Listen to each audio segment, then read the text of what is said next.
Bonjour peuple de Dieu, bonjour frère Francis, une fois de plus merci. Nous bénissons le Seigneur pour le message fort et poignant qu'il a déposé dans ton cœur pour notre édification mutuelle. Que Dieu te bénisse abondamment pour cela. Comme ajout, je voulais simplement nous rappeler bien aimé le Seigneur. Dans Jean 8, le verset 32, il est écrit que vous connaîtrez la vérité et la vérité vous rendra libre.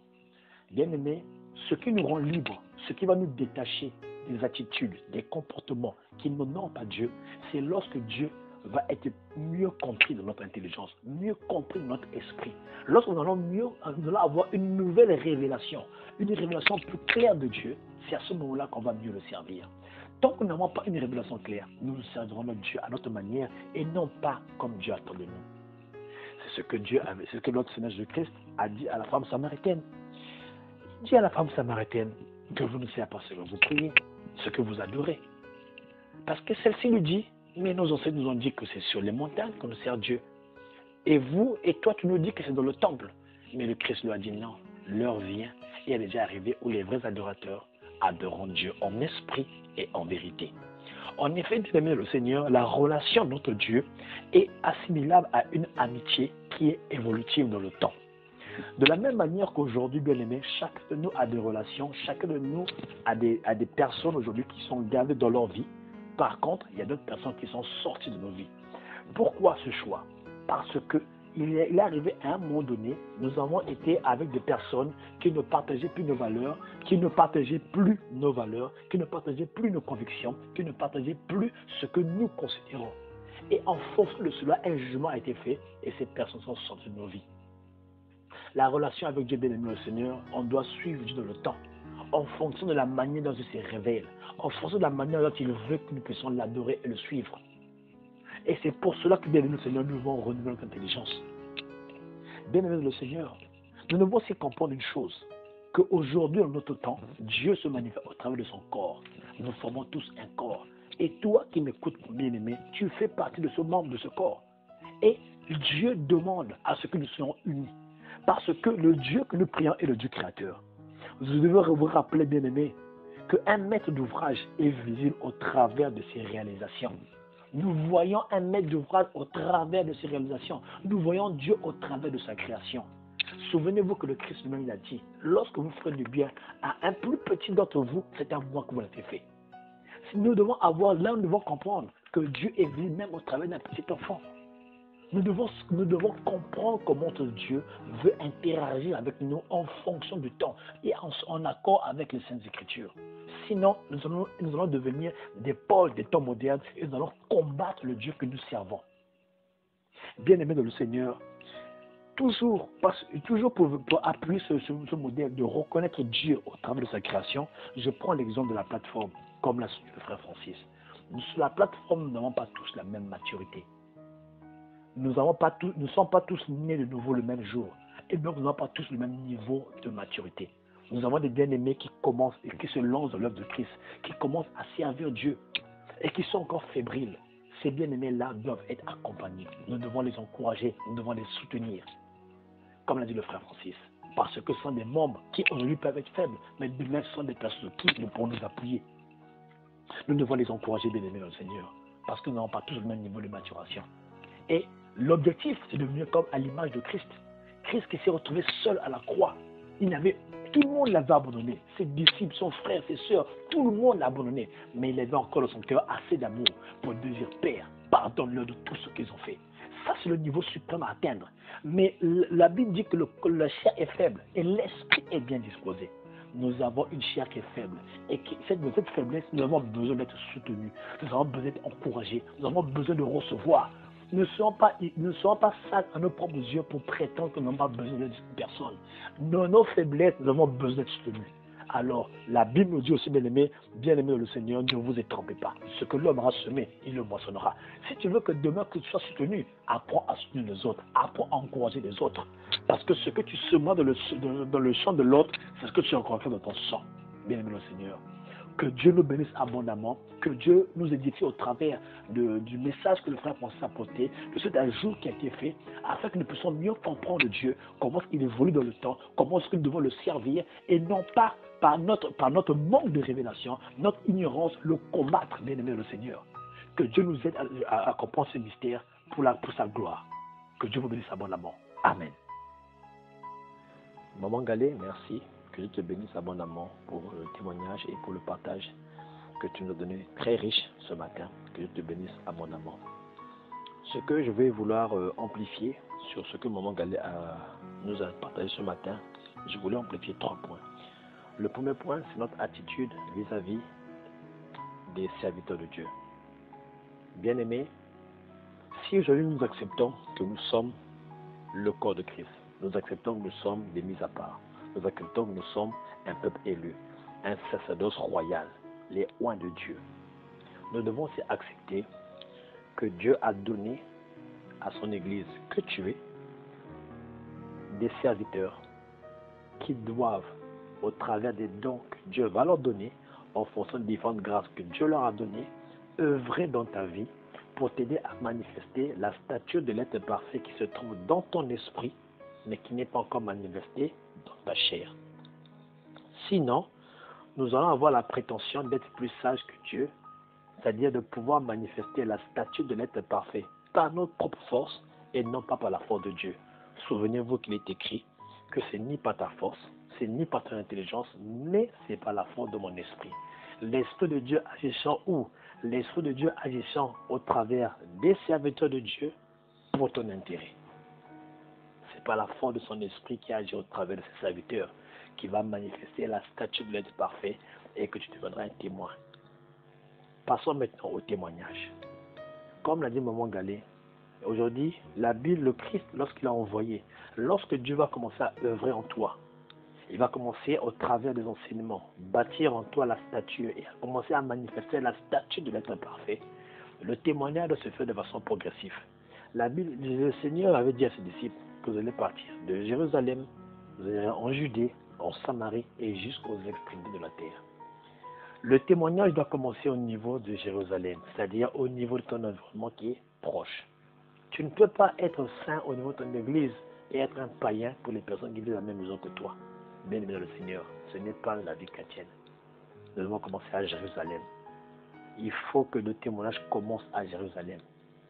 Et l'objectif, c'est d'atteindre les extrémités de la terre. C'est ce qui est biblique, bien aimé dans le Seigneur, ce qui est recommandé. Pas l'inverse. Parce que nous voyons des chrétiens qui sont des super chrétiens à l'extérieur, en effet, mais qui ne sont pas des modèles dans leur maison.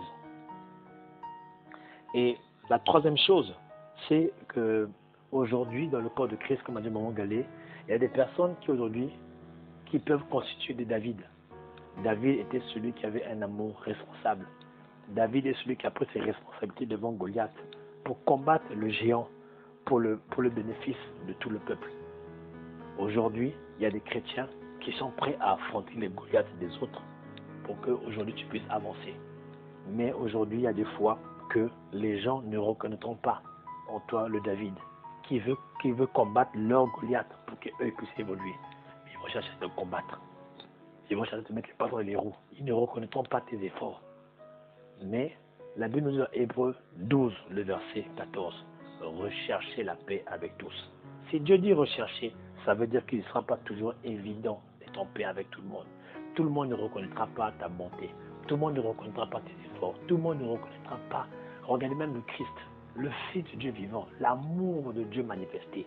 Ils ont trouvé de quoi l'accuser. Ça veut dire que toi et moi, on trouvera de quoi nous accuser. On trouvera de quoi nous traiter de tous les maux. Mais la Bible dit, recherche la paix avec tous. C'est un combat de rechercher. Si tu ne trouves pas la paix, au moins, si tu ne trouves pas la paix, sanctifie-toi. Sinon, tu ne verras pas le Seigneur. Il faut que Dieu te trouve en train, soit de chercher la paix, mais aussi de continuer à te sanctifier.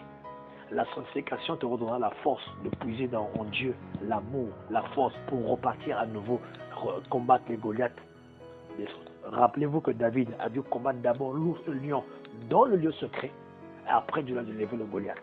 Quand tu recherches la paix avec les autres et que cela ne marche pas, sanctifie-toi le secret de Dieu. Continue à te sanctifier. À ce moment-là, tu auras la force de repartir pour combattre les Goliaths de tes frères et sœurs, afin qu'un jour, lorsque Goliath sera vaincu, ils verront Dieu au travers de l'œuvre que tu as fait. S'ils ne le voient pas aujourd'hui, continue à bénir, continue à les bénir, continue à les soutenir, et que Dieu te trouve en train de vouloir les aider. Que Dieu te bénisse abondamment, mon Galé. Merci. Je pense que nous avons été tous bénis à travers cela et que Dieu nous bénisse. Excellente journée à tous. Amen. Bonjour peuple de Dieu, bonjour frère Francis. Une fois de plus, merci. Nous bénissons le Seigneur pour le message fort et poignant qu'il a déposé dans ton cœur pour notre édification mutuelle. Que Dieu te bénisse abondamment pour cela. Comme ajout, je voulais simplement nous rappeler bien aimé le Seigneur. Dans Jean 8, le verset 32, il est écrit que vous connaîtrez la vérité et la vérité vous rendra libre.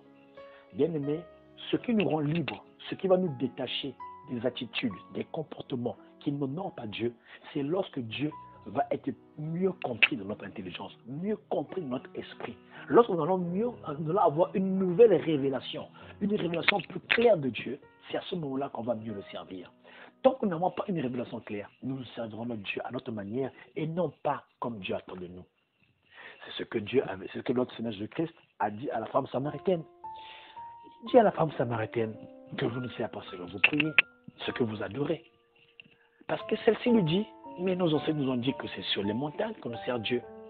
Et vous et toi, tu nous dis que c'est dans le temple. Mais le Christ lui a dit non, l'heure vient et elle est déjà arrivée où les vrais adorateurs adoreront Dieu en esprit et en vérité. En effet, bien aimé le Seigneur, la relation de notre Dieu est assimilable à une amitié qui est évolutive dans le temps. De la même manière qu'aujourd'hui, bien aimé, chacun de nous a des relations, chacun de nous a des personnes aujourd'hui qui sont gardées dans leur vie. Par contre, il y a d'autres personnes qui sont sorties de nos vies. Pourquoi ce choix? Parce que il est arrivé à un moment donné, nous avons été avec des personnes qui ne partageaient plus nos valeurs, qui ne partageaient plus nos valeurs, qui ne partageaient plus nos convictions, qui ne partageaient plus ce que nous considérons. Et en fonction de cela, un jugement a été fait et ces personnes sont sorties de nos vies.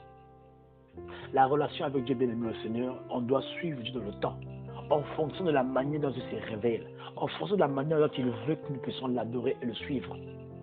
Et c'est pour cela que, bien aimé le Seigneur, nous devons renouveler notre intelligence. Bien aimé le Seigneur, nous devons aussi comprendre une chose, qu'aujourd'hui, dans notre temps, Dieu se manifeste au travers de son corps. Nous formons tous un corps. Et toi qui m'écoutes, mon bien-aimé, tu fais partie de ce membre de ce corps. Et Dieu demande à ce que nous soyons unis. Parce que le Dieu que nous prions est le Dieu créateur. Vous devez vous rappeler, bien aimé, qu'un maître d'ouvrage est visible au travers de ses réalisations. Nous voyons un maître d'ouvrage au travers de ses réalisations. Nous voyons Dieu au travers de sa création. Souvenez-vous que le Christ lui-même l'a dit. Lorsque vous ferez du bien à un plus petit d'entre vous, c'est à moi que vous l'avez fait. Nous devons comprendre que Dieu est venu même au travers d'un petit enfant. Nous devons comprendre comment notre Dieu veut interagir avec nous en fonction du temps et en accord avec les Saintes Écritures. Sinon, nous allons devenir des Pauls des temps modernes et nous allons combattre le Dieu que nous servons.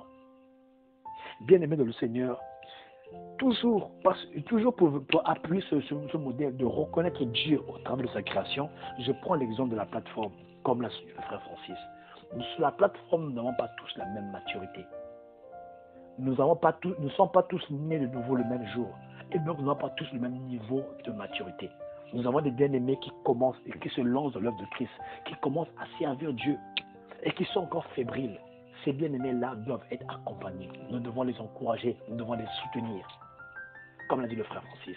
Parce que ce sont des membres qui aujourd'hui peuvent être faibles, mais demain ce sont des personnes qui nous pourront nous appuyer. Nous devons les encourager, bien-aimés dans le Seigneur. Parce que nous n'avons pas tous le même niveau de maturation. Et l'objectif, c'est de devenir comme à l'image de Christ. Christ qui s'est retrouvé seul à la croix. Tout le monde l'avait abandonné. Ses disciples, son frère, ses sœurs, tout le monde l'a abandonné. Mais il avait encore dans son cœur assez d'amour pour dire Père, pardonne-leur de tout ce qu'ils ont fait. Ça, c'est le niveau suprême à atteindre. Mais la Bible dit que la chair est faible et l'esprit est bien disposé. Nous avons une chair qui est faible. Et cette faiblesse, nous avons besoin d'être soutenus. Nous avons besoin d'être encouragés. Nous avons besoin de recevoir. Ne soyons pas sages à nos propres yeux pour prétendre que nous n'avons pas besoin de personne. Dans nos faiblesses, nous avons besoin d'être soutenus. Alors, la Bible nous dit aussi, bien-aimé le Seigneur, ne vous trompez pas. Ce que l'homme aura semé, il le moissonnera. Si tu veux que demain que tu sois soutenu, apprends à soutenir les autres, apprends à encourager les autres. Parce que ce que tu semas dans le champ de l'autre, c'est ce que tu encourages dans ton sang. Bien-aimé le Seigneur. Que Dieu nous bénisse abondamment, que Dieu nous édifie au travers du message que le frère Francis a porté, de cet ajout qui a été fait, afin que nous puissions mieux comprendre Dieu, comment il évolue dans le temps, comment est-ce que nous devons le servir, et non pas par notre manque de révélation, notre ignorance, le combattre, bien aimé le Seigneur. Que Dieu nous aide à comprendre ce mystère pour sa gloire. Que Dieu vous bénisse abondamment. Amen. Frère Terran, je dis merci. Amen. Que Dieu te bénisse pour l'ajout que tu nous as donné, une fois de plus. En effet, ce sont des comportements et des attitudes à proscrire au milieu du corps de Christ. Parce que la Bible nous dit dans le livre de 1 Thessaloniciens, le chapitre 5, le verset 23, que le Dieu de paix vous sanctifie lui-même tout entier et que tout votre être, l'esprit, l'âme et le corps soient conservés irréprochables lors de l'avènement de notre Seigneur Jésus-Christ. La volonté de Dieu est que nous soyons conservés irréprochables dans notre esprit, c'est-à-dire dans notre communion avec Dieu, que nous soyons conservés irréprochables dans notre âme, c'est-à-dire au niveau de nos choix, de nos pensées, de nos penchants, et que nous soyons conservés irréprochables dans notre corps, c'est-à-dire dans les actes que nous posons au quotidien. Mais qu'est-ce qui peut faire à ce qu'il y ait décalage entre ce que Dieu souhaite et ce que nous manifestons au milieu des enfants de Dieu?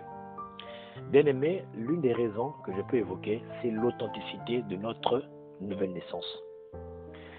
La nouvelle naissance, bien aimé le Seigneur, comment s'opère-t-elle? La Bible nous dit, dans Jean 3,16, que lorsque Dieu a voulu sauver le monde, il a manifesté son amour au travers de Christ.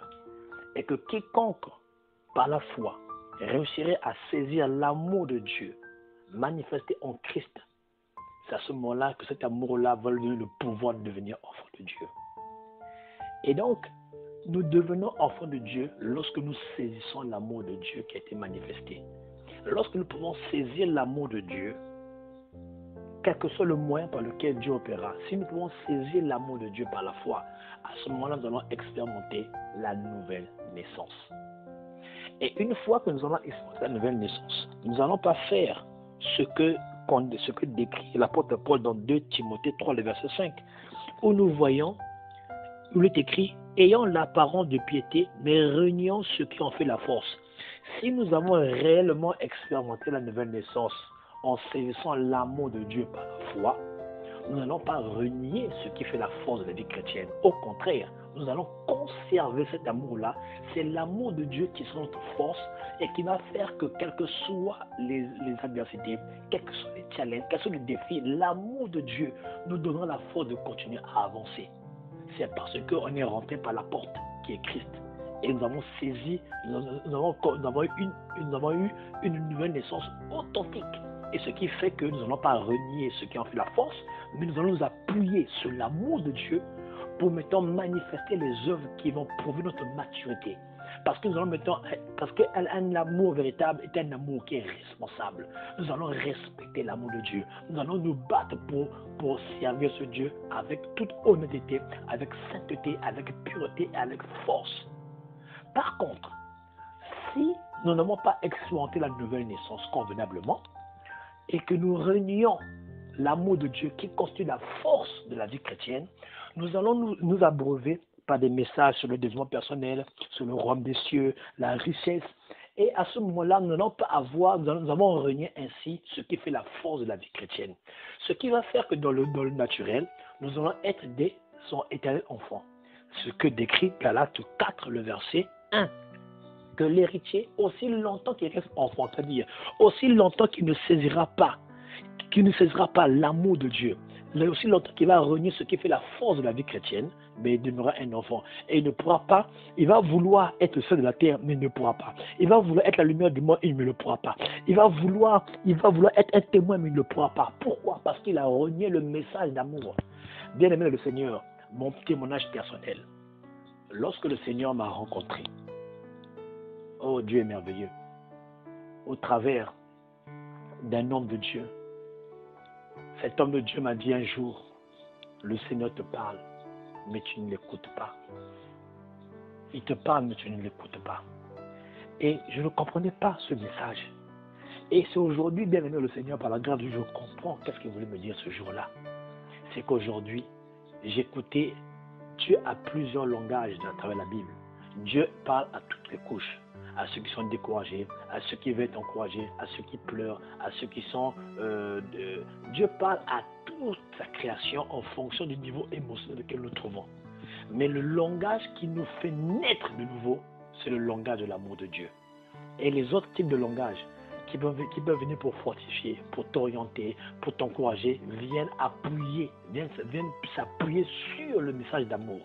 Mais moi, j'avais nourri ma vie spirituelle des messages comme les messages sur la prospérité, les messages sur le développement personnel. Et du coup, lorsque ces choses n'étaient pas au rendez-vous, je n'avais plus de force pour avancer parce que j'avais renié ce qui en faisait ma force.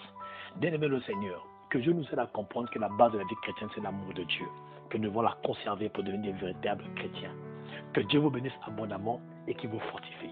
Amen.